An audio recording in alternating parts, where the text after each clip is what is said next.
بسم اللہ الرحمن الرحیم۔ حضور کو علم غیب حاصل تھا یا نہیں؟ اس میں جو اصل ٹرک ہے، مسئلے کو حل کرنے کے لیے جو اصل کلید ہے وہ کیا ہے؟ پہلے غیب کو معین کر لیں، غیب کسے کہتے ہیں؟ بعض لوگوں نے اس کی ڈیفینیشن یہ کر لی، غیب کا علم وہ ہے کہ جو از خود حاصل ہو جائے خدا کے دیے بغیر۔ اس معنی میں تو کسی کو کوئی علم حاصل ہی نہیں، کوئی اختلاف ہو ہی نہیں سکتا۔ یہ جو شہادہ اور غیب کی اصطلاحات قرآن مجید میں آتی ہیں وہ اس اعتبار سے آتی ہیں کہ ایک وہ چیزیں جو ہماری نگاہوں کے سامنے ہیں، ہم اپنی آنکھوں سے دیکھ سکتے ہیں، اور آنکھوں کے لیے ہم نے ٹیلیسکوپ بھی ایجاد کر لیے، مائکروسکوپ بھی ایجاد کر لیے، اس سے دیکھ سکتے ہیں۔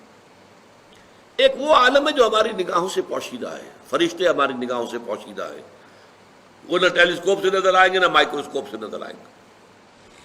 عالم آخرہ، جنت دوزخ ہماری نگاہوں سے پوشیدہ ہے۔ یہ عالم غیب ہے ہمارے لیے۔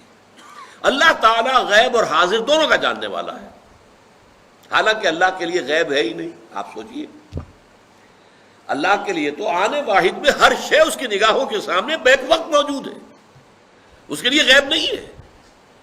جب قرآن کہتا ہے عالم الغیب والشہادہ، وہ ہمارے اعتبار سے جو چیز ہمارے لیے غیب ہے وہ اللہ کے علم میں ہے، اور جو چیز ہمارے لیے شہادہ ہے وہ تو اللہ کے علم میں ہی ہے۔ اس حوالے سے سمجھ لیجئے، نبی تو ہو ہی نہیں سکتا جس سے کچھ نہ کچھ علم غیب نہ دیا جائے۔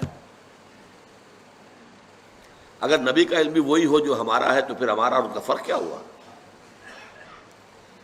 نبی نے فرشتے کو دیکھا ہے، نبی کو جنت اور دوزخ کی سیر کرائی گئی ہے، ملکوت السماوات والارض حضرت ابراہیم کو دکھائے گئے ہیں، کذالک نری ابراہیم ملکوت السماوات والارض۔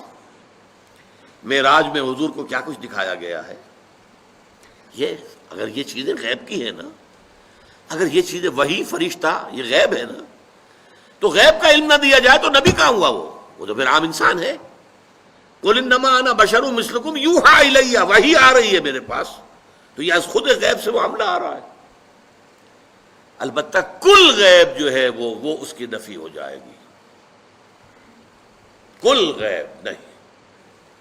چنانچہ یہ میں نے باقاعدہ ایک بریلوی عالم دین سے گفتگو کی تھی، ابھی میں طالب علم تھا، میڈیکل کالج میں پڑھ رہا تھا، تو انہوں نے جا کے اپنی کتابیں مجھے دکھائیں کہ دیکھیے ہم مانتے ہیں حضور کا علم ذاتی نہیں عطائی ہے، نمبر ایک۔